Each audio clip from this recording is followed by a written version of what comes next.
Hi, everybody. Tony Ross of the Max Morning Show. We are live here tonight for a little special event that we were able to be asked to join with, and we're very excited for it as we're at the Meet the Candidates night here at Culver. There's still one more to go next week, and we're part of that as well.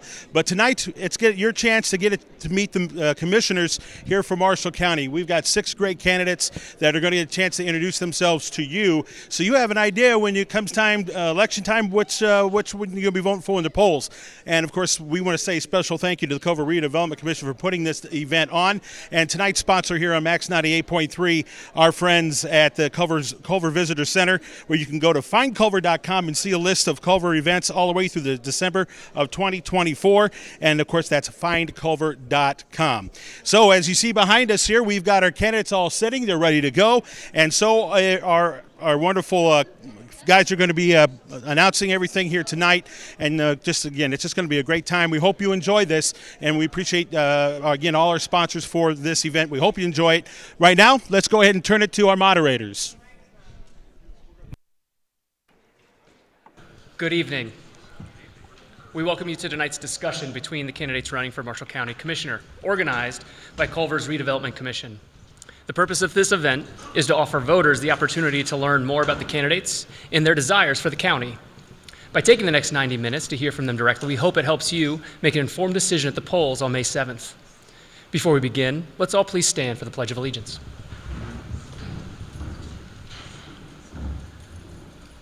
I pledge allegiance to the flag of the United States of America and to the republic for which it stands, one nation, under God, indivisible, with liberty and justice for all.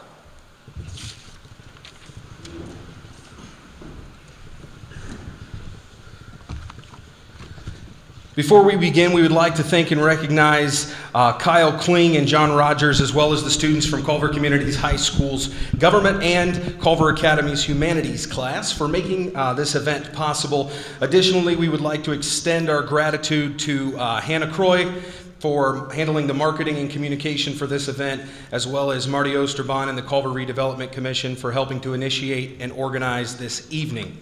And then finally, we would like to express our sincere appreciation to Culver Community Schools and Culver Elementary for the use of the gymnasium. At this time, it is my pleasure to introduce the 6 candidates running for Marshall County Commissioner.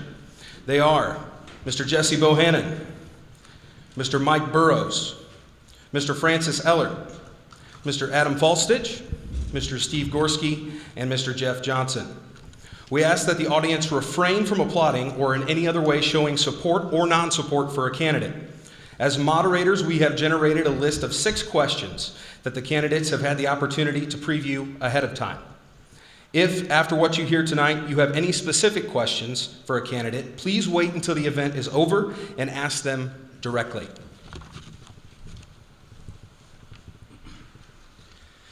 Each candidate will receive 2 minutes to answer each question, unless otherwise specified. Any time not used to answer a question cannot be saved for future discussions. Our timers will indicate when there are 30 seconds left to answer. When the 2 minutes to answer is over, we will hold up a stop sign. The candidates may complete their sentence, but if they continue too long, we will have to interrupt them. Along with keeping to the 2-minute time limit, we hope, too, that this conversation remains civil tonight and focused on the ideas and policies you, as the candidates, think will best serve Marshall County. Finally, since we each have 6 candidates and 6 questions, we have organized the discussion so that each candidate will be able to answer from each spot in the order once. Are there any questions before we begin? Let us begin. First question. Come from Justin.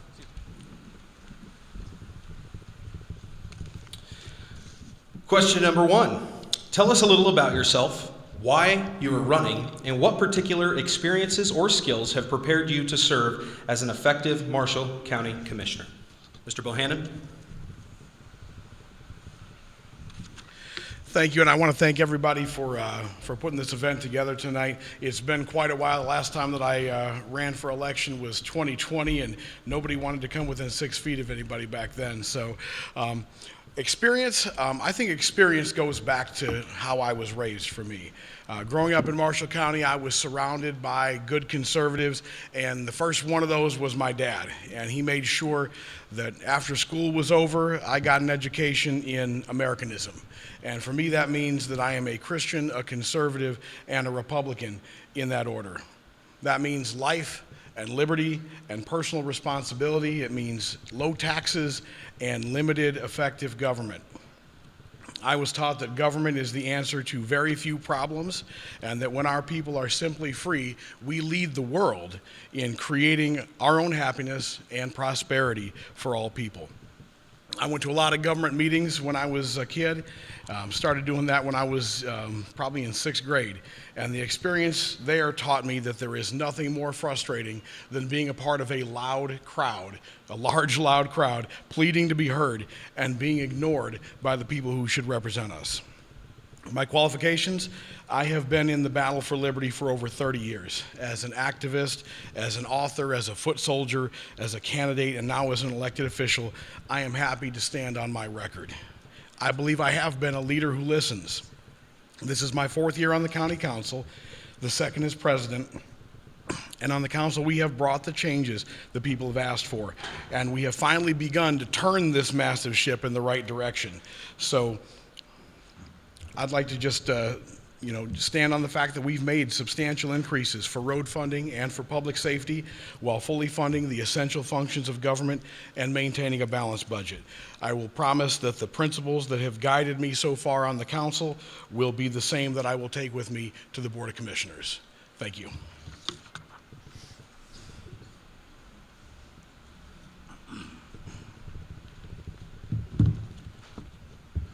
I am a lifelong Marshall County resident, owning property in both Plymouth and Argus. I am a graduate of Argus High School, Ball State University, and the Graduate School of Banking at the University of Wisconsin in Madison. My work experience includes teaching, real estate, banking, and manufacturing. I currently serve as the Trinity United Methodist chairperson for the Servant Council, which involves planning of events and budgets for the year. I have served the county as the District 2 Commissioner for the past 5 years. I am currently on the policy board of the Michiana Area Council on Government, the Continuity of Operations Plan Advisory Committee, One Marshall County Board, Regional Transportation Safety Action Plan Task Force, and the US 30 Coalition. I have 24 years of banking experience involving financial statements, mortgage loans, human resources, investments, and supervision. I have lived in Marshall County my entire life and love serving the people of Marshall County.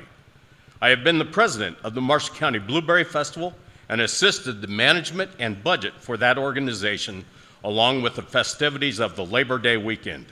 I've also been past president of the Plymouth Optimist Club and participated with the Marshall County Community Foundation and the United Way. I believe in Marshall County and doing whatever it takes to make the quality of life better for all. Given all of these skills and experiences, I believe that I am the best qualified and the best candidate for this position as Marshall County Commissioner, District 2. Tonight's Meet the Candidate tonight is here at Culver, sponsored by the Culver Visitors Center. Good evening. I'm Francis Ellard. Thank you all for being here, and certainly enjoy seeing all the students participating in this process. I'm running for County Commissioner to continue my long-standing service to the community. Having been involved in many facets of the county, this position is the next logical step for me. I feel as though I'm qualified, as I know business, fiscal responsibility, I know budgets, and how to lead and treat people. Leadership is not telling people how to think, but giving them the information and letting them make informed decisions. Treating employees well also creates a work environment that cultivates new ideas and incorporates morale and improves morale. Having lived and served in the community for 30 years, I've been the past president of the Plymouth Rotary Club. I served as the Marshall Stark Development Center president and CEO at the time. I also served as the United Way Fund chair back when everybody remembers in the 2009-10 recession. and we exceeded our goal, which was a really proud moment for me and my committee personally. I also have served on the Culver Youth Baseball League for many years. Being in the Coca-Cola business, I have a lot of friends, as you can imagine. People are always asking for donations and enjoy having a beverage while we're campaigning. I also an independent voice. I'm a decision maker who works well with others, develop relationships, a business background, and a record of service to others. I am looking to serve as the next county commissioner to make Marshall County a better place to live, work, and raise a family. Thank you.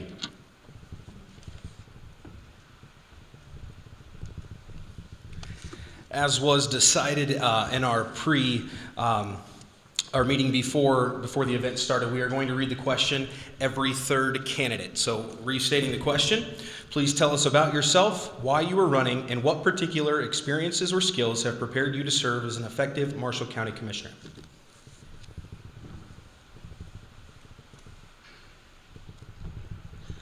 Good evening. My name is Adam Folstich, and I am running for County Commissioner, District 2 seat.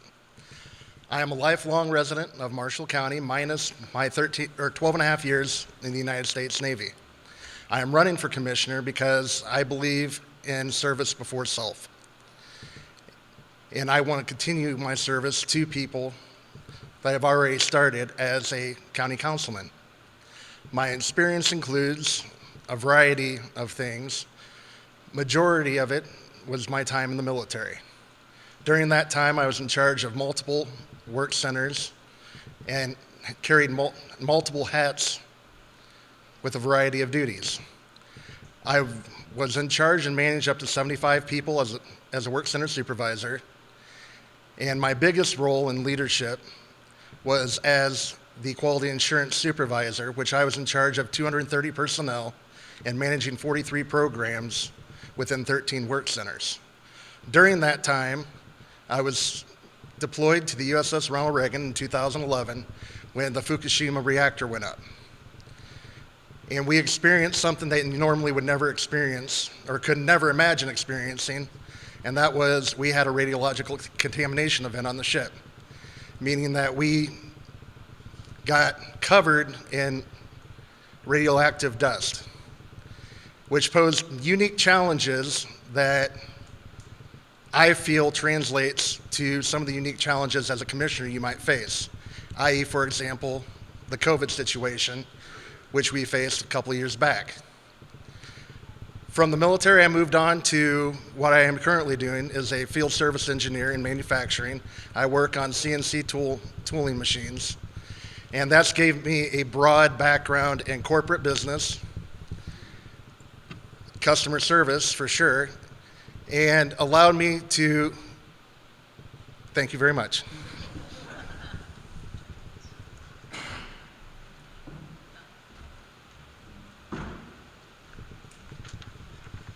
Good evening. I'm Steve Gorski, and I'm running for Marshall County Commissioner for District 2.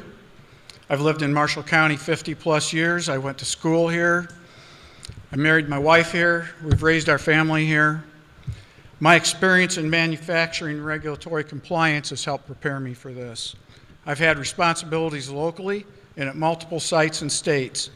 I've been responsible to maintain regulatory compliance with local, state, and federal policies and statutes for a wide range of government agencies.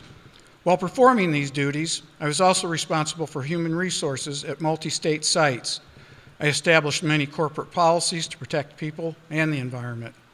I've managed budgets and operations. I'm a certified ISO 14001 environmental auditor and previously held a professional human resources certification. I spent several years on the Marshall County Local Emergency Planning Committee, working with people and agencies across the county. I currently work for the town of Culver as building commissioner and town planning. Among many duties, I'm responsible to make sure the BZA and Planning Commission members have the needed information to make their decisions and to adhere to Culver's zoning ordinances and state statutes. I was given some great advice regarding working for local government, and that is all parts of any government job and the duties of the county commissioners are based in Indiana State Code. I take the time to read those codes and ask questions. My experience is a perfect segue into the county commissioner role, working with and understanding government codes and working with people. While working and raising a family, I attended Indiana Institute of Technology on the South Bend campus. Not online, I showed up. I graduated cum laude with a bachelor's degree in business administration. Thank you. Tonight's Meet the Candidate Nights at Culver, sponsored by Culver Visitor Center. Go to findculver.com to see the list of Culver events throughout the summer. Thank you for saving the best for last. My name's Jeff Johnson, because I wanted to save you guys from saying, who the heck is this guy? But I know some people up there, so I can't say that. I've got a motto that peace plus progress will equal prosperity for all. And you can't have all of them if you don't have, you can't have one of them if you don't have all of them. But I don't have a biography like these fine gentlemen here. I'm just kind of an average Joe, but I have a unique talent that'll be very, very critical to the county, and that's head of roads, bridges, and buildings. I got a little bit of history. I retired in 2011, became a lifeguard and aquatic instructor at Lifeplex, forged a lot of good friendships. But prior to that, 28 years prior to that, I made a living building roads, building bridges, and building buildings. The building was 2.5 years at Michigan City, building the Blue Chip Casino Hotel and Convention Center. Had 3 years on the Borman Expressway, demolishing 6 bridges and repaving 7 miles. One of the most dangerous things I've ever had to do is work on a freeway that's so busy. We lost 2 laborers on that job, but we got the job done. And as far as bridges, I worked on the Miller overpass, the Miller Road overpass on 31 bypass. So my knowledge on roads, bridges, and buildings would be very beneficial to the county. And that's about all I'm going to say right now. I'll save my words for later. Thank you. I appreciate it.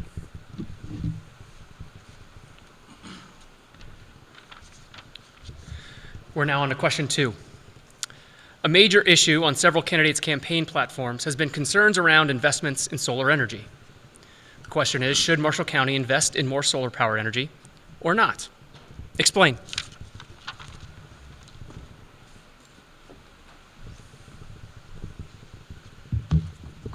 No. Marshall County is not using any funds for the purchase or of the construction of solar plants. We are in the process of engaging with an outside attorney to establish both the road usage agreement and the decommissioning agreement. The road usage agreement will protect the county's interest in keeping our roads in good repair both during and after construction. The decommissioning agreement will protect the recycling of materials from the farm property in the event of a non-performing solar farm to return the land to that owner or his or her estate. Let me state this. It has been said that I personally have received financial or have a financial interest in solar companies. This is false. I do not. I have no investments in or have received any financial contributions from any solar companies toward my campaign or my personal bank account. The property that I own in Argus is in town and is residential, along with my property in Plymouth in a subdivision. Let me be clear. I don't think Marshall County should invest in solar energy, but I also don't believe it's our place to tell property owners what they should invest in. Thank you.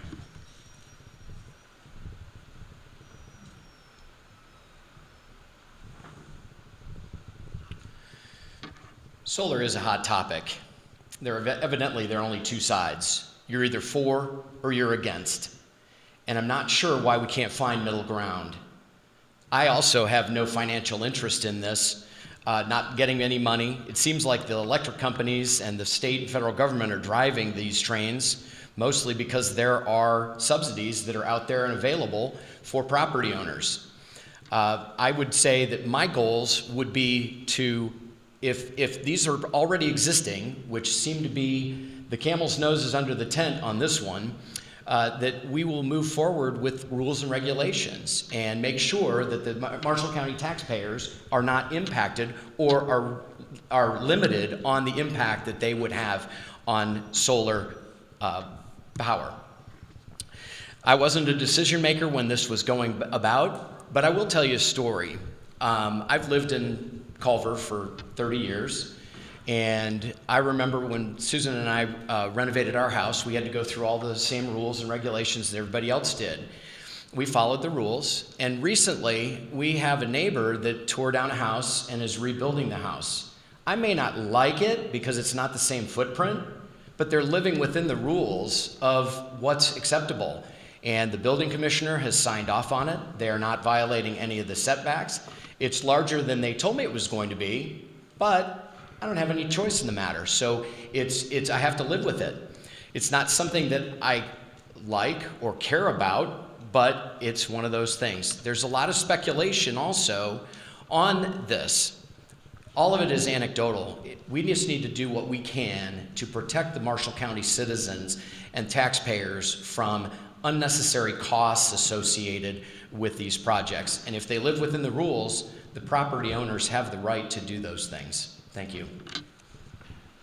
You're listening to the Meet the Candidate Nights at Culver here on Max 98.3, sponsored by the Culver Visitors Center. Go to findculver.com. Now that we got first question jitters out of the way, my answer to this question would be no, considering we don't currently have a single solar panel in the ground yet for any of the solar projects that we have possibly going on in the county. And considering this morning, Boone County, which is Boone County, Indiana, enacted a 2-year moratorium this morning. Their commissioners just voted that through today. And then also, when you take a look at Madison County in Indiana, they're currently under litigation with a solar company. I think we need to take pause, see what else is going on in the county, and wait for Indianapolis to come out with their environmental report, which is due October of this year, before we set ourselves up as a county for failure. Thank you.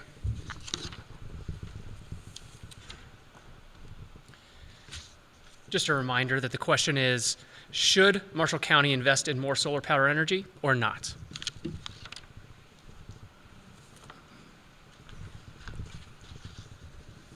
So the simple answer for me is no. I've spoken at public meetings urging a moratorium on solar. You may hear there previously was a moratorium on large-scale industrial solar farms. Since then, a great deal of new information has come to light, as well as the vast majority of Marshall County people have expressed concern and also want a moratorium until a reasonable zoning ordinance can be written. For tonight, I want to focus on Senate Enrolled Act number 33, an act concerning environmental law. It was effective July 1st, 2023. This act ordered the Indiana Department of Natural Resources to conduct a study concerning the decommissioning and disposal of solar panels and a host of other things. And I'm going to read in part from this act. The department shall conduct a study, the Department of Natural Resources, concerning the decommissioning and disposal of solar panels located in Indiana. In conducting the study, the department shall consider the following: creation of a state program to manage the decommissioning and disposal of solar panels, the appropriate state agency to administer a state program, potential financial mechanisms to fund the decommissioning and disposal of solar panels, trying to talk fast, including bonding requirements or state mandated and collected fees in connection with the following: the installation of solar panels, the construction or operation of solar facilities, the availability of financial assistance for the decommissioning and disposal of solar panels, the attribution and allocation of financial liability, and this goes on. So I'd encourage all of you to take a look at this if you're interested in solar. Senate Enrolled Act number 33. The state hasn't made a determination on these critical factors. Why did Marshall County rush into putting this ordinance into place? We need a stronger ordinance.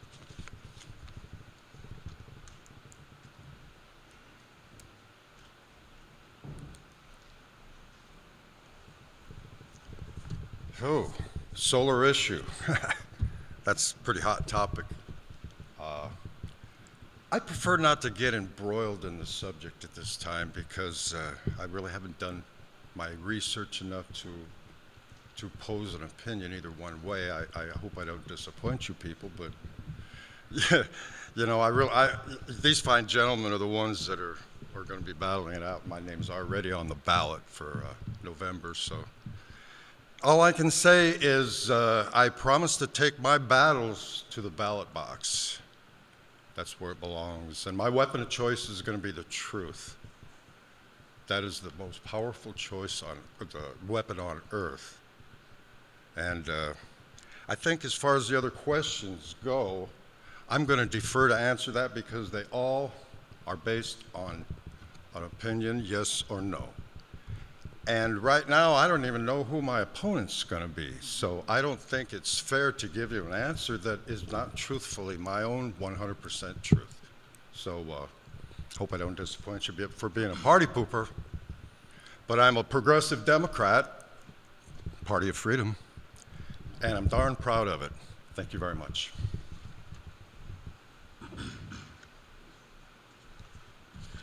All right, for everybody at home who doesn't get to see what's going on here, I'm Jesse Bohannon. I'm running for commissioner in District 3. I was coming in and planning on kind of being nice on this question. I was going to pull the punches, but since we're on the radio and there's a lot of people at home listening, I want to make sure folks know where I stand on this. I kind of misread the question. I thought the question was, are we going to have 2,500 acres of solar, 18 square miles in Marshall County, or are we going to not have that? It's not a question of whether county government's going to invest in it. It's a question of what's going to happen to Marshall County for the next generation. And so my answer is, do we want 2,500 acres of solar panels in Marshall County? No. And I don't blame anybody for wanting to get rich. If I had 100 acres and I was being offered $100,000 a year just to rent my land, I would be very tempted too. But the proposed projects clearly have a major impact on the non-participating people who live in these areas. And the potential long-term consequences of these projects create too big of a risk for the average taxpayers all across the county, not just here in Union Township. So after you've looked at the facts, I don't think it's complicated. A large majority of the people don't want this, and there is no middle ground. We will either be surrounded by solar panels or we will not. And I promise you that for the next 6 months, I will do everything I can on the county council to prevent this from happening. And on January 1st, I will do everything to stop it in its tracks and do everything we can to roll it back. There is no middle ground.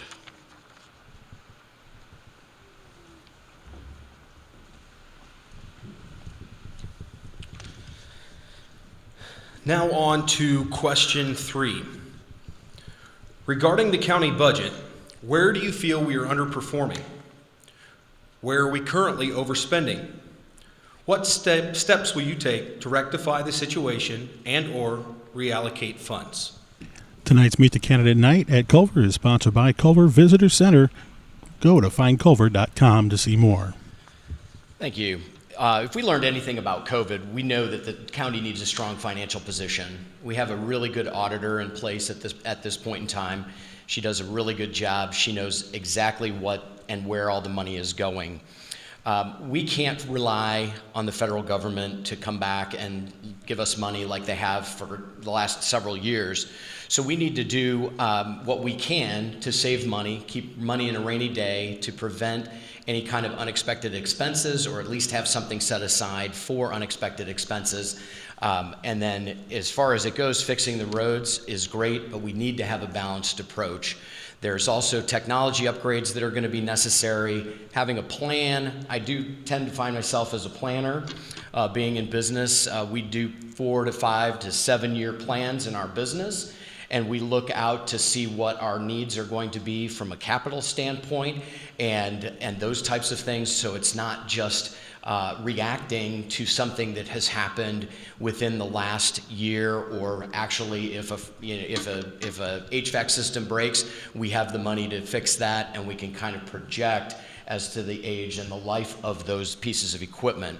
I also like to rely on other people to tell me those things. I don't have all the answers. I never will claim to, but I am really good about surrounding myself with the appropriate people who can give me the answers that are necessary, that benefit the Marshall County taxpayers, as well as the long-term employees and the folks that really make the wheels happen. The elected officials are great, but they're only in a position for a short period of time, whereas it's the career folks that are there who pick up the pieces after that next elected official comes into the office to help them move forward.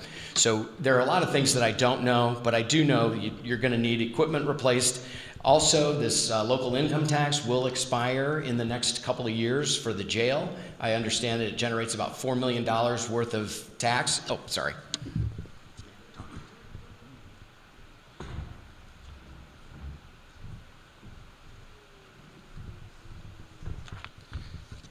Currently, we are funded appropriately as per what the state mandates us to actually fund as a unit of county government. Now, looking outside the scope of what the state actually mandates us to do and what is a function of county government, we do have a couple concerns out there that are possibly underfunded.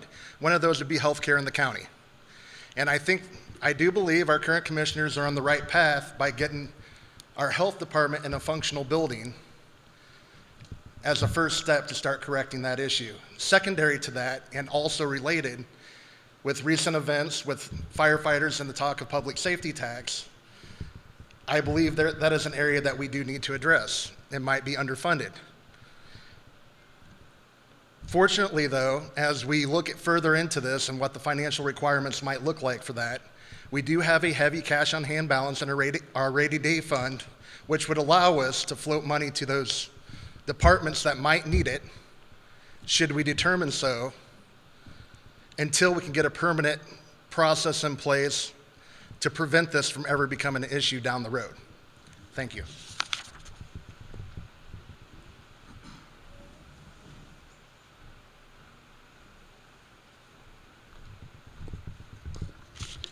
The county council has the ultimate decision-making power regarding physical affairs. The council has the authority to view or review physical matters, determine proper policy, and set priorities for the allocation and expenditure of county funds. Commissioners can make recommendations and requests. With that said, I've reviewed the county budget. It was all 171 pages. It was year to date. Overall, the budget appears to be well managed. Without knowing what time of the year some of the expenses were planned to be spent, makes it a little challenging to have more specific detail. The budget appears to be on track. Of course, inflation has been hard to plan for. Government monies will evaporate. The amount of money put into county roads is unsustainable. It appears to me the state may be taking more than their fair share. What I will do as commissioner is work closely with the county council as a resource to share information and recommend ideas in areas of spending that I think are a priority. And I'm willing to go to Indianapolis and be a squeaky wheel.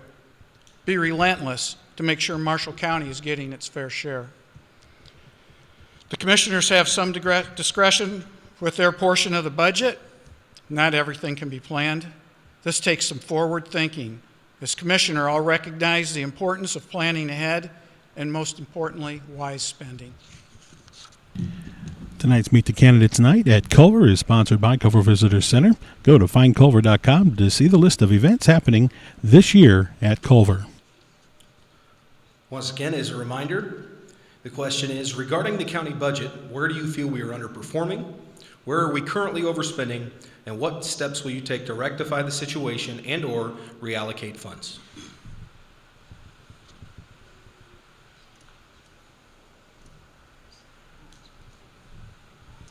Boy, I don't know about that. I just want to do roads, bridges, and buildings. I don't know anything about money. Hopefully there'll be one of the other two commissioners on the board that can help me out with that. I was going to just kind of not even come up here. I got 2 minutes. Can I talk about anything? I can? Good, good. Glad to see you all. We'll get to know each other in 4 years, I know that.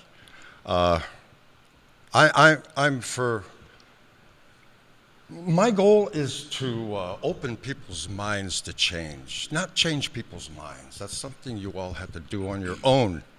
I can offer some alternatives that will hopefully, with time, come face to face with each other, and we'll come to some conclusions that'll make both sides happy. You know, my motto, I'm going to have 2 turtle doves right in front of me, the symbol of peace, because I don't want any arguments.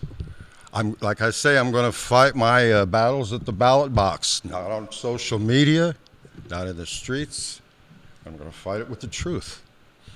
That's it. Thank you. And I think I am going to defer to the rest of the questions because 2 minutes is a lot of time to talk about nothing. So thank you very much.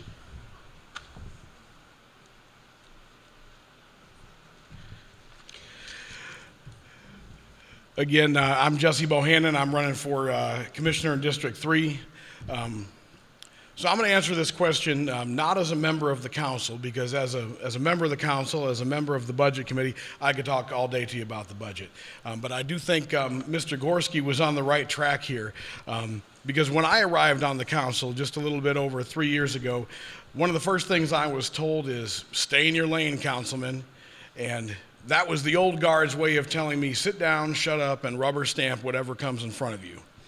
A gentleman who actually happens to be in the room tonight actually once told me that the council should not question the decisions of the department heads. According to him, we just needed to find a way to fund them. I disagree. The council has a lot of power given to them by state law, and it's their responsibility to exercise that power. That's the power of the purse, setting the budget, and I believe the commissioners need to stay in their lane when it comes to the budget.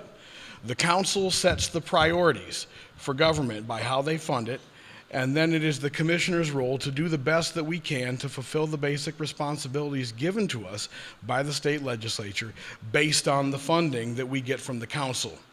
I wish the council candidates were here tonight. I actually had suggested bringing in the 4 folks running for council because I think they probably would have been in a better position to answer this question tonight.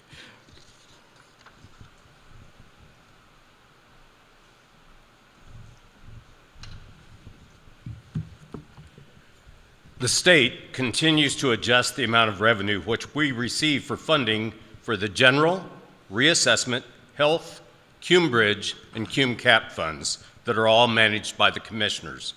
We must be more conscious of how we spend those dollars, along with being aware of grants and opportunities through the state to obtain dollars for projects. The CUME Bridge Fund is a fund granted to the commissioners under state statute that provides funds for the cost of inspection, safety rating, construction, maintenance, and repair of all of our bridges. Marshall County has a total of 114 bridges in our county and in our communities.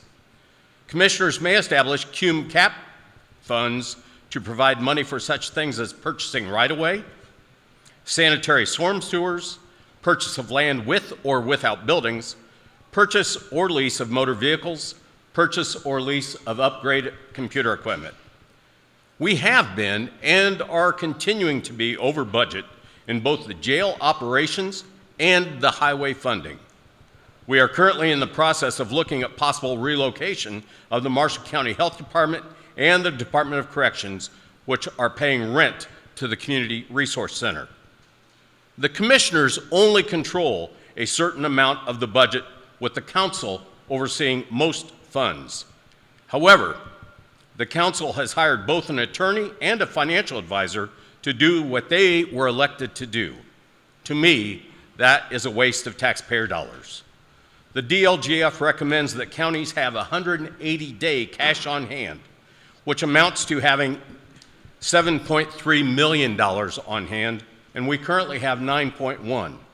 But we have planned expenses not in the budget that will complete this balance in a hurry.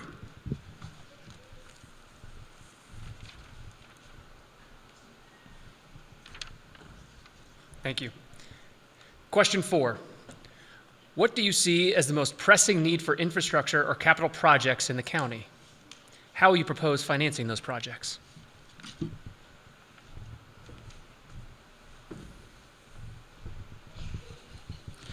First and foremost, our most pressing need is to finish what we already started, and that would be to finish this roads project that we got going on right now, which we already have money allocated for, and we continue to have money allocated for until it finishes out. The second priority I would say that we have or need to look at within the county would be housing.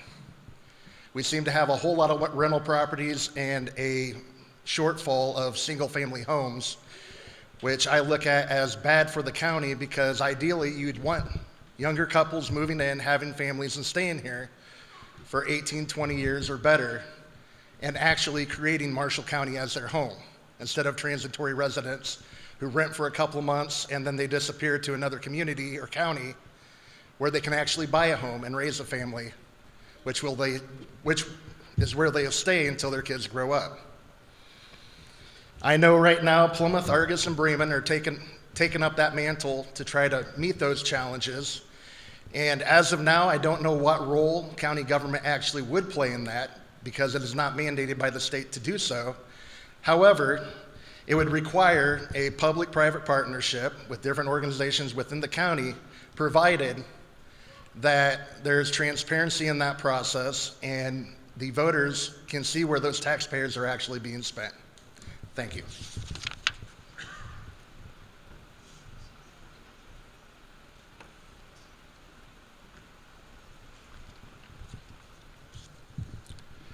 The most pressing infrastructure need that I've seen and heard from people are our county roads.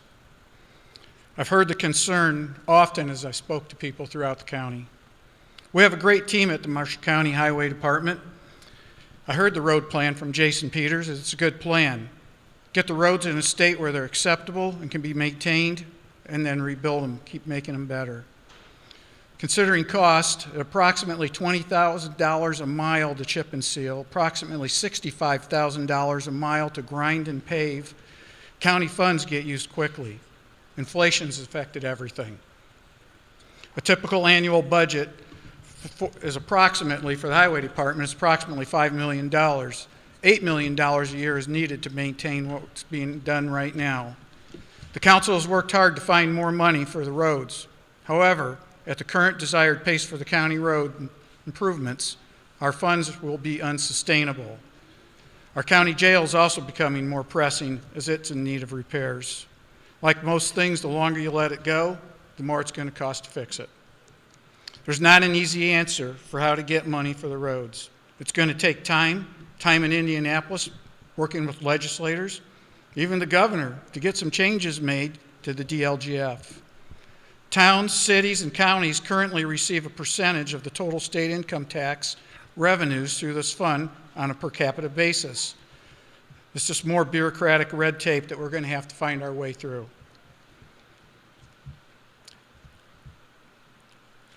I'll find out.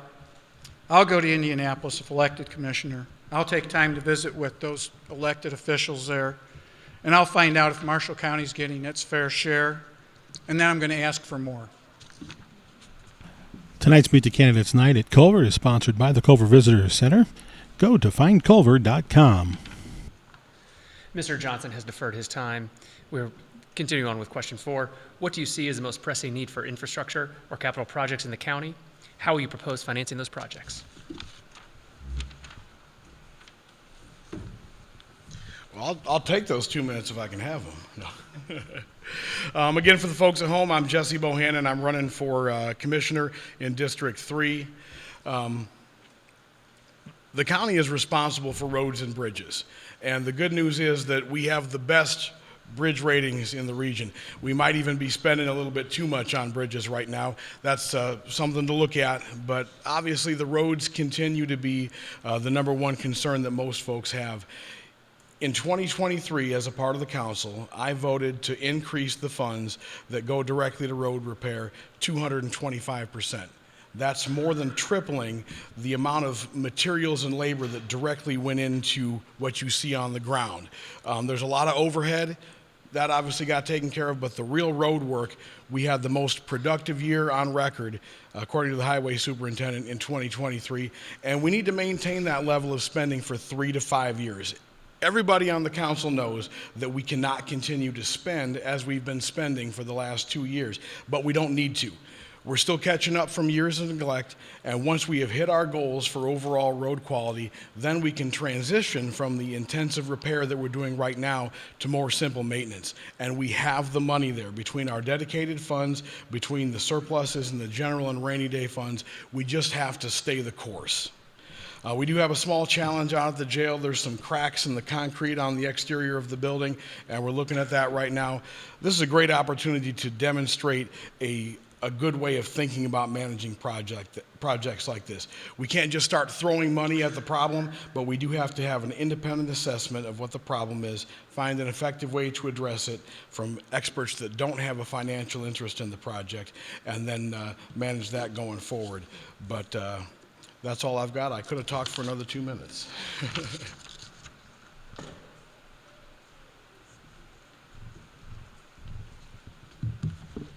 As I previously stated, the purchase of a building for the Health Department and Department of Corrections will be a capital project totaling about $600,000. The commissioners have that amount of money to cover that cost in our budget. We also have a 15-year-old jail that we are sending out a request for a proposal to engineers, which we received this morning, and those will be reviewed. We estimate those costs to be $750,000 to $1 million to repair the jail. The current highway budget for 2024 is short $2.5 million, and if we are successful in obtaining the Community Crossings grant, which we are, which totaled $1.5 million, we will need to match those dollars. These large dollar amounts that have been given to the highway over the last 3 years are not sustainable, as Jesse just said, going forward. NIPSCO has reported in their integrated resource plan that they will retire all coal-fired furnaces producing electricity by 2030. By 2025, their capacity mix was projected to shrink from 48% to 13%. This means that our electricity is going to come from another source other than coal-fired furnaces. That source, according to the state of Indiana, is renewable. We need to look at funding for our rural volunteer fire department and EMS. The number of volunteer firefighters has dropped, along with the number of EMS personnel. This decline means longer response times to our residents. Another need that will be coming is the payoff of the jail bond, which reflects on the sunsetting of our local or special lit tax, which funds about $2 million in jail operations.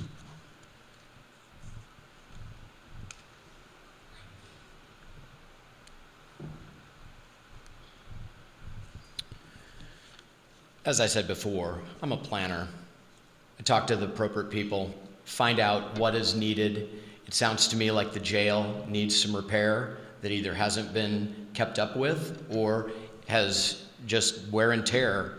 The roads are obviously a concern as we all travel to work and to our various events throughout the county. Those are very important. Bridges, safety.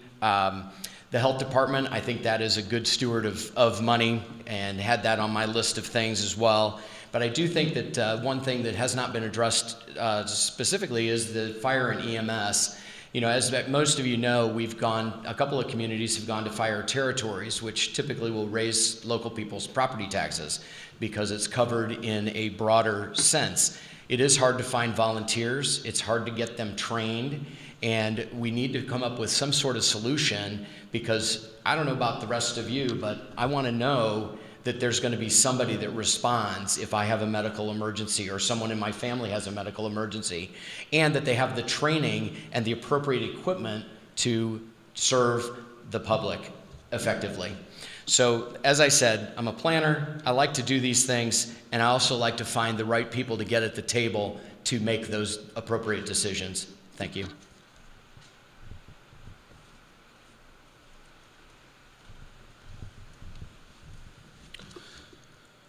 Question number 5. What would you implement to increase transparency and accountability within the Marshall County government? So on the radio side, we will introduce the candidates that you've been listening to. We're also on our Max 98.3 Facebook page live. Here's Steve Gorski. Transparency and accountability. State statute has rules around this, transparency and accountability. It's minimal, it's not enough. The elected people have to take time to read the statutes. And when you don't understand parts, ask legal counsel for clarification. This is what I do. The BZA and Plan Commissioner volunteers, so it seems right that the elected officials, the leaders of these committees, make sure these committees, boards, and themselves know procedures. Working with the commissioners, I'd like to see commissioners hold town hall meetings to give people a chance to be heard one-on-one. We can publish a legal notice and we can have work session meetings rotating through the different communities in our county. In other words, every so often, let's go to the people.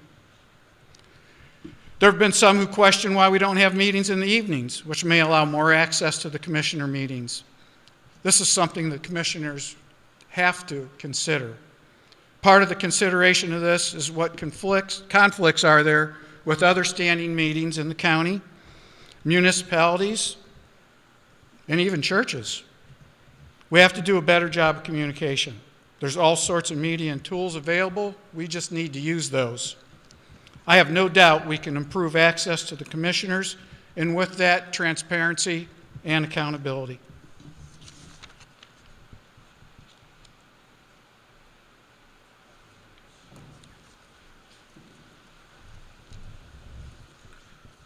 Mr. Johnson has deferred his time. Here's candidate Jesse Bohannon. So what would I do to increase transparency and accountability within Marshall County government? Well, I don't know about you folks, but I think that a lot has become pretty transparent in the last few months. We've had a few elected officials and a lot of concerned citizens who have brought a lot of things to light. But accountability is still lacking. What is accountability? Accountability is when someone faces consequences for their actions. But who has the power to hold elected officials accountable? First, it's up to each one of us as elected officials to hold ourselves accountable. If you've betrayed the public trust, there has to be something deep in your soul that tells you that what you're doing isn't right. And then you have to do what you can to make it right. And I would say that anybody who can't stand to make it right by the people should probably resign. Ultimately, it's up to the voters to send people home when they misbehave or when they don't listen. And I think we've seen a lot of that in the last 3 election cycles. And kudos to the voters of Marshall County for consistently electing new candidates committed to reform. When elected officials don't listen, they should go home. And if the voters want to send them an unmistakable message, nothing would make your voice heard more clearly than electing Adam Falstich and Jesse Bohannon as commissioners on May 7th. It's the Meet the Candidates night here in Culver, sponsored by the Culver Visitor Center. Up next, candidate Mike Burrows. One of the first things that I did when I took office was to publish to Facebook a summary of the commissioner meetings for the public to view. That had not been done before. I also was appointed or asked by the other 2 commissioners to work with IT to bring our meetings online for viewing, which I did. We also recently upgraded that system to make it even more user-friendly. Those meetings are archived and can be viewed through the Marshall County app. If you don't have that app, see me afterwards, I'll help you download it. Not only are the commission meetings available for viewing, but all meetings taking place in that room are now available through the Marshall County app. One thing that I do not support is posting on social media or tagging other elected officials. In my opinion, that creates an illegal quorum, as is discussing meeting material in emails or text messages that has a quorum on them. I don't support the fact that my opponents has a habit of tagging other county council members in social media posts, which makes me wonder what he's discussing before they walk into a meeting. I will continue to publish my summaries and work with IT and Hyperwave to ensure that there is public access for all.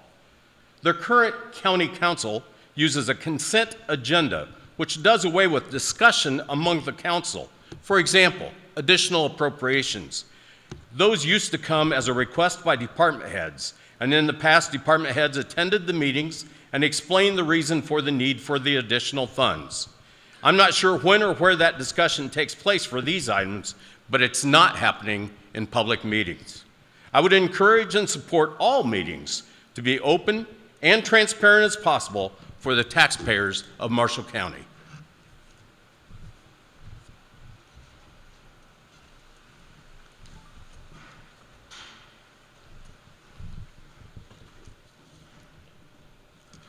Once again, what would you implement to increase transparency and accountability within the Marshall County government?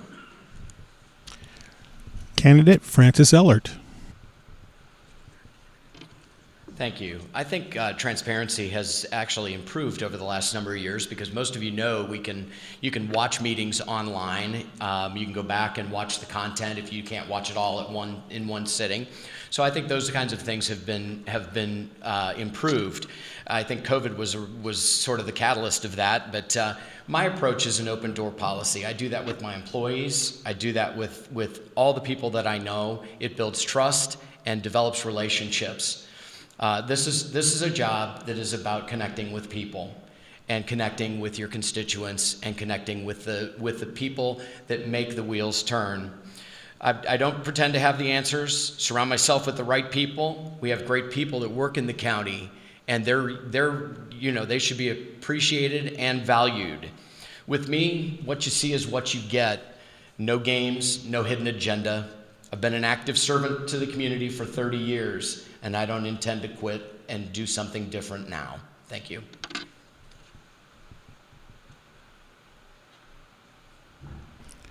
Now approaching the podium is candidate Adam Falstich. Currently here tonight, there are only 2 active elected officials that have talked about transparency and accountability and put those words to action. That would be myself and Mr. Bohannon. The easiest, quickest way to promote transparency and accountability would be to vote for myself and Mr. Bohannon. Thank you.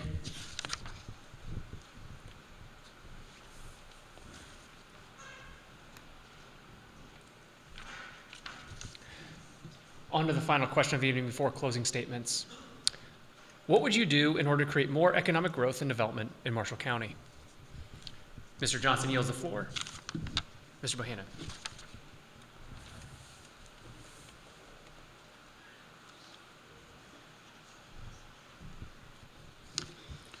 So thank you for the question. On the issue of the role of government in the economy, let me quote from an Indiana Republican Party platform statement. It says, "We are committed to creating an environment where jobs and our economy can grow. The proper role of government in this equation is to get out of the way and let Hoosier entrepreneurs and job creators build, grow, and expand their private enterprises in our state. Indiana has grown because of a business-friendly climate that combines low taxes, access to transportation, education reform, and worker freedom." And I will stand on that platform. The proper role of government in this equation is to get out of the way. Now, I minored in economics in college, and everything I've ever seen indicates that the closer a society gets to a free market, the more prosperity you have. And government influence in the economy leads to inefficiency and corruption. The people of Marshall County have told us they want their tax money spent on core government functions: good roads and safe bridges, timely and effective emergency response, good drainage, safe and reliable services from the health department, efficient and friendly services, getting records and permits and paying their taxes, and they want speedy and impartial justice. These are the core functions of government. This is the role that we were given by the state legislature, and this is the work that we should focus on. Anything else is a distraction at best.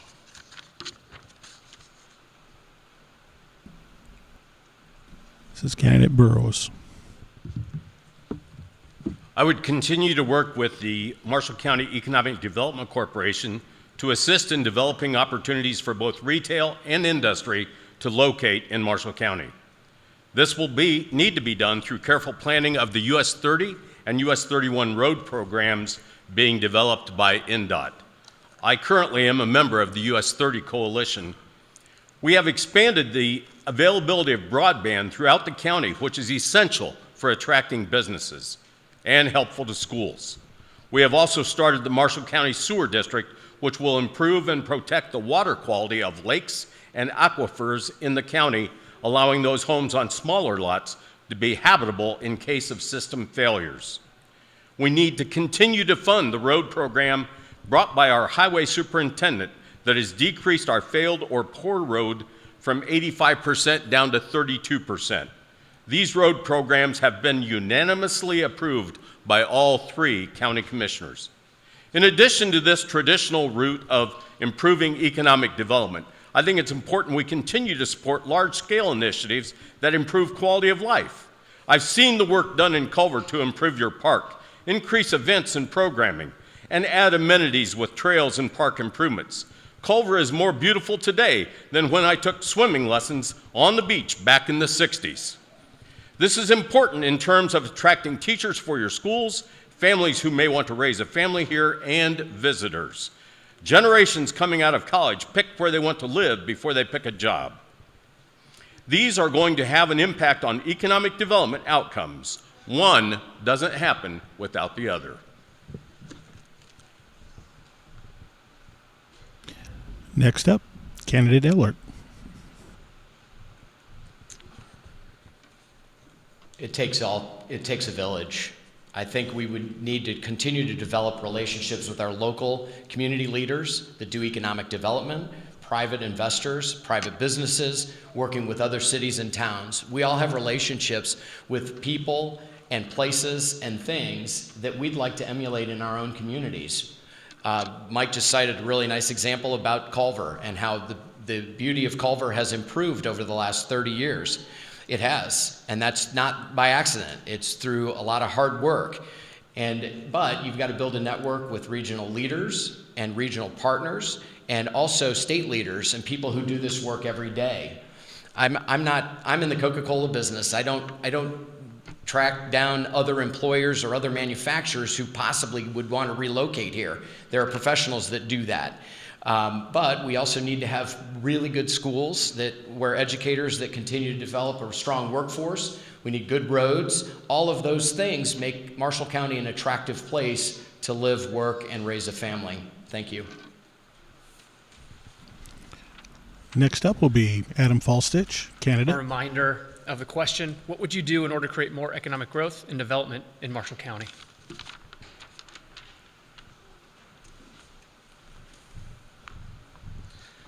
I think to accomplish more economic growth within Marshall County, it'd be a multifaceted approach. First and foremost, I do not think we engage enough with the Indiana Manufacturers Association, and we're close enough to the state of Michigan. We should be engaging with their manufacturing association also.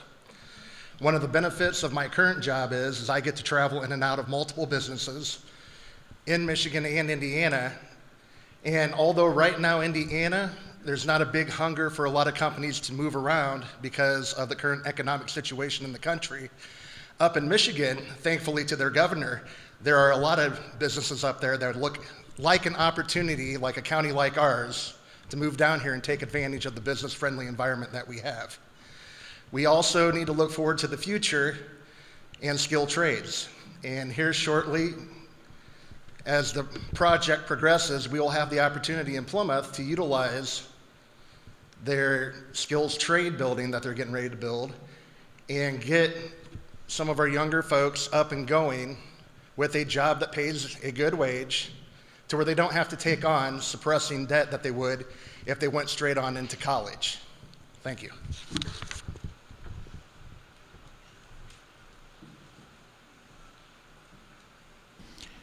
And candidate Gorski. Well, for economic growth, I've heard some great things, but we have to continue to look at housing. The county's not going to grow if there's nowhere for people to live. The county can partner with our communities to find solutions.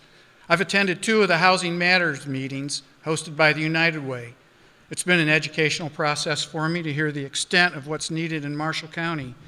We have housing needs for the homeless, handicapped, seniors, working poor, couch surfers, families who want their own home, families who want to move to a bigger home.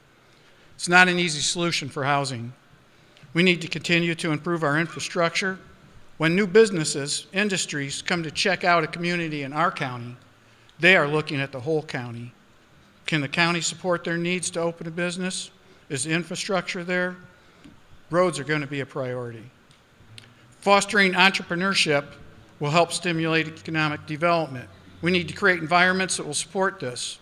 We can host events to help those interested in finding funding, training, and cutting through the red tape. This is another example of where we need to help people work together. A lot of the COVID and government giveaway money is going to dry up. We have to be prepared for that by looking ahead and involving the public to help with unique ideas. As a group, a team, we have power. We just need to reach out to the people and invite them to share their ideas and concerns.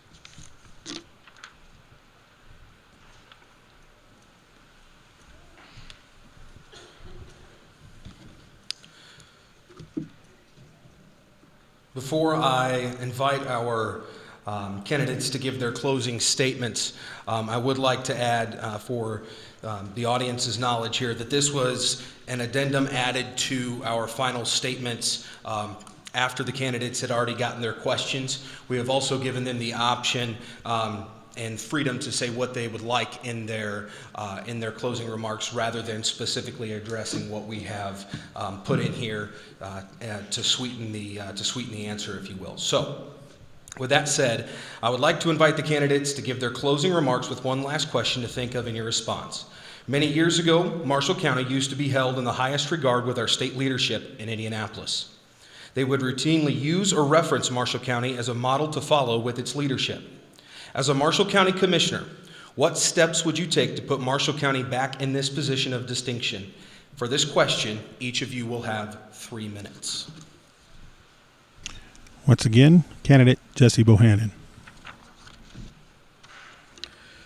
All right, well, I'm a little confused. I don't know whether a question like that, what folks downstate might be thinking, if they're surprised by the electoral turnover we've had in the last few years, or if they're shocked by some of the corruption that they're seeing going on this year. But I can tell you that in my 3 years on the council, that when I've been downstate at conferences and speaking with other members of county councils from around the state, they tell us how empowering it is to see the change that the people of Marshall County have affected over the last few election cycles. Those council members from around the state have been encouraged to see the Marshall County Council assert its statutory authority to restore effective checks and balances. I believe that the personal relationships that many of our current elected officials have built will continue to give us access to the officials both downstate and in Washington who can continue to advance the interests of Marshall County. Councilman Tim Harmon has a strong working relationship with the veteran members of the General Assembly from his time at the State House. One of his good friends is the leading candidate for governor, Mike Braun. Council members Cox and Johnson routinely work closely with Senator Mike Bohachek, and it's nice to see Mike in the audience tonight. Thank you for your special attention to Marshall County in recent weeks. I have a close relationship with Senate candidate Joe Lane. Secretary of State Diego Morales always returns my phone calls, and he warmly received Councilman Harmon and I in his office earlier this year. I have close ties with leading staff members for U.S. Senator Todd Young and future Senator Jim Banks, and I'm very proud to have received the endorsement of our U.S. Congressman, my long-term friend, Congressman Rudy Yakum. Rudy's endorsement reads, "Jesse is a passionate leader who is focused on moving Marshall County forward.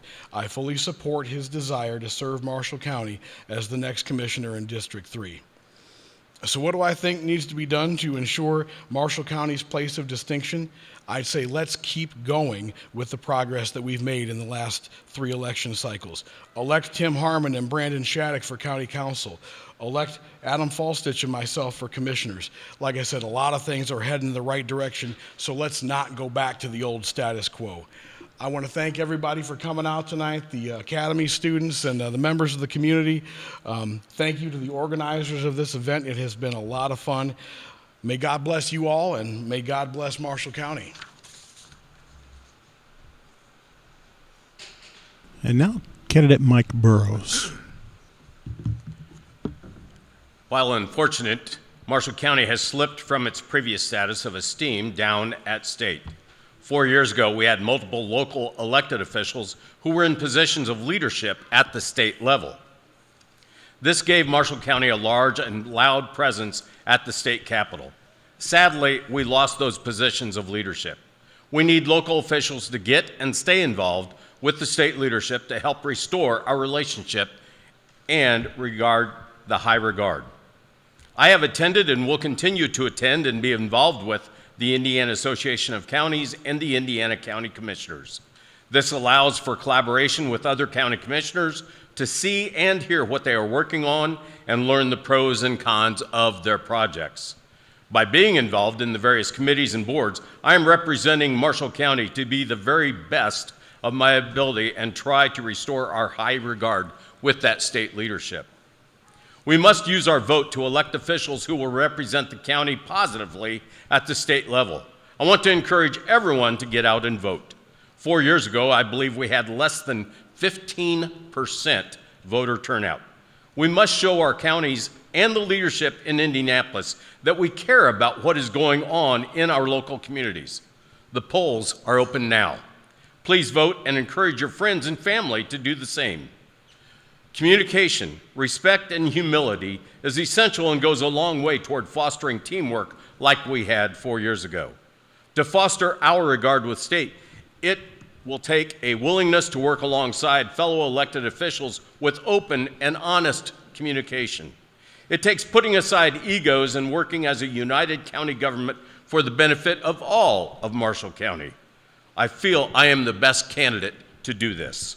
Finally, I believe that to serve the county is to listen to all of the county and not just one segment. It may not be the most popular, but as I was raised, it is always the right time to do the right thing. I don't take this position lightly, and I understand that there are differences between us on various topics. But you are still all my neighbors and friends at the end of the day. We must not let the national political environment filter down to local decisions. Informed citizens are engaged voters. I would like to thank everyone who made this night possible, and I think this was a great opportunity for citizens to do the research so they can make an informed decision on May 7th. And I am humbly asking for your vote and thank you for the opportunity to serve Marshall County. God bless.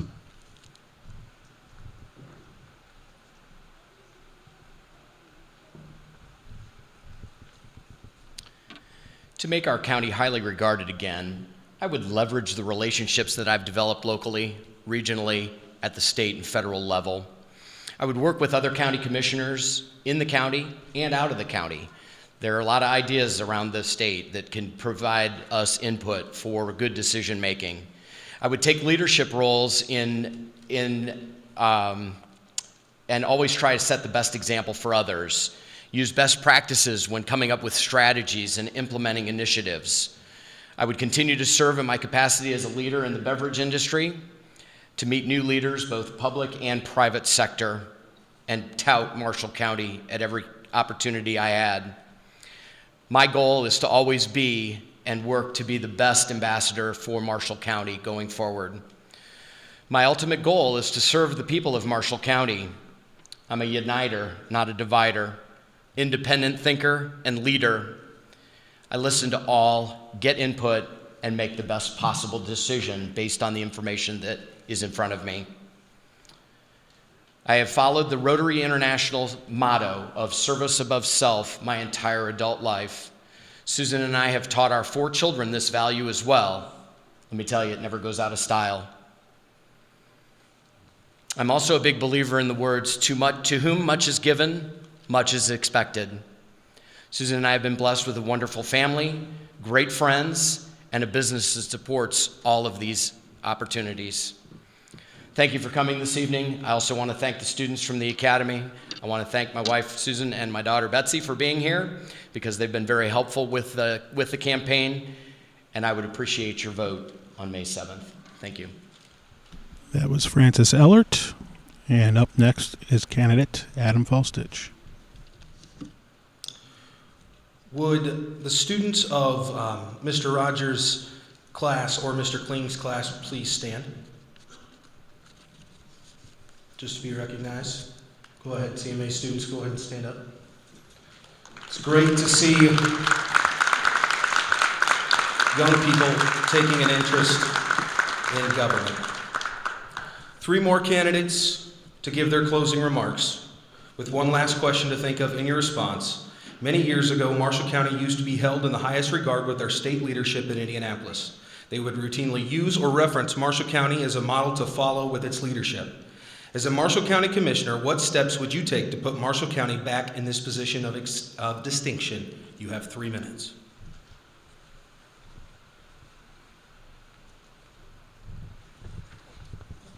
As we wrap up here tonight, I'd like to speak to the voters about reasonable expectations of their elected officials. I believe it is reasonable to expect transparency. I believe it is reasonable to expect accountability. I believe it is reasonable to expect that your elected officials listen to you. And I believe it is reasonable to expect wise use of your taxpayer dollars. There are only 2 candidates here tonight that have a proven track record of providing that for you. That would be Mr. Bohannon and myself. And I ask that you vote for both of us on May 7th. Thank you.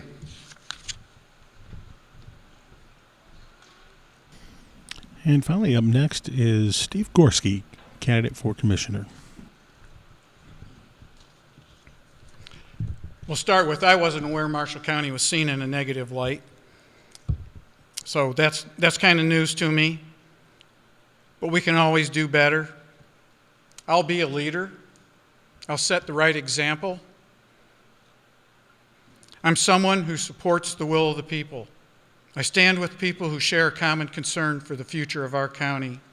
There's a lot of hard work to be done. My interest is in serving and being a leader to advance Marshall County for today and for the next generations to come. We have to be creative. We have to be innovative and take advantage of the ideas of the people. Listen and then act. No one does this alone. Only working together will we be successful. I'm Steve Gorski. I'm running for Marshall County Commissioner for District 2. And thank you to the people who put this together. This has been fun.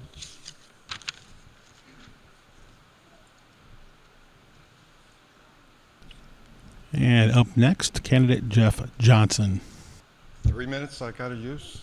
Okay. 59. Okay, I get that second back later. Really don't have much to say except thank you all for coming tonight. You're all great patriots for taking such an interest in local politics. I've really never been a politician before, so getting my feet wet. But there's one thing I won't do, and I will not pander to any special interest groups, any partisan organizations, and no religious sects of any kind. We serve everybody, 46,000 people in this county.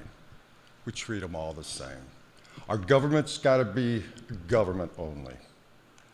To govern the county, you have to rely on the people having an equal thought process for everybody of every race, every creed, and every religion in this county. And I'll be proud to uphold that.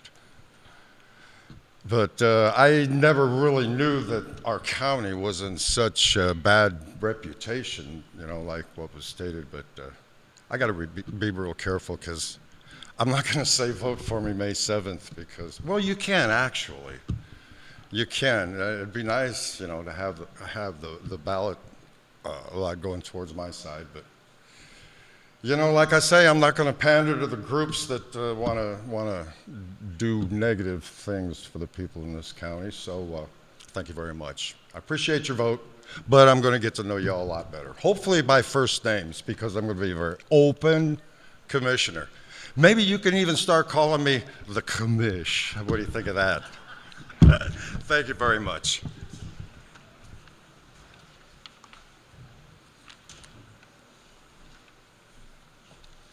And that concludes the programming for the evening. First of all, a thank you to Max FM 98.3 for broadcasting this event for us tonight. We'd also like to thank the candidates for participating so thoughtfully in tonight's discussion, as well as for you, the constituents who came here tonight to listen. As a friendly reminder, in-person early voting will be at the Marshall County Clerk's office through May 3rd from 8 a.m. to 4 p.m., Monday through Friday. Also Saturday, April 27th and Saturday, May 4th from 8 a.m. to noon, and Monday, May 6th from 8 a.m. to noon. In-person early voting will also be available at the Pines at 820 West Plymouth Street in Bremen on Saturday, April 27th from 8 a.m. to 3 p.m. and at the Culver Community School Corporation Administration Building, 700 School Street, on May 4th from 8 a.m. to 3 p.m. Absentee voting by mail is also available. The last day to send in an absentee application is April 25th. Ballots must be received by 6 p.m. Eastern on Tuesday, May 7th. If you have any questions for the candidates they were not specifically addressed during the forum, feel free to stick around and ask them personally. Have a great evening, everyone. Well, as you can tell, 6 qualified candidates for your commissionership coming up this upcoming election day. Hopefully you get a chance to get out there and vote for your favorite candidate. We're very honored to be here today at the Culver Meet the Candidates Night. We're going to do it again on the 25th, only at the Reese Theater with our friends at the Plymouth Rotary Club, and we're going to have a great time with more folks that you're going to get a chance to find out about when you look at the ballot and get ready to pull the lever on Election Day. Special thank you to Lenny Dessau, our engineer and general manager, for being here today. And thank you to our viewers and our listeners on Max 98.3 FM and also on our Facebook page and YouTube channel. You can catch the entire replay of this on both our Max 98.3 Facebook page and the new YouTube channel. It's Max 98.3 Stream! So I'll see you tomorrow morning. We'll talk a little bit about this and get ready because it's getting closer to time to make that all-important decision. Have a great night, everybody.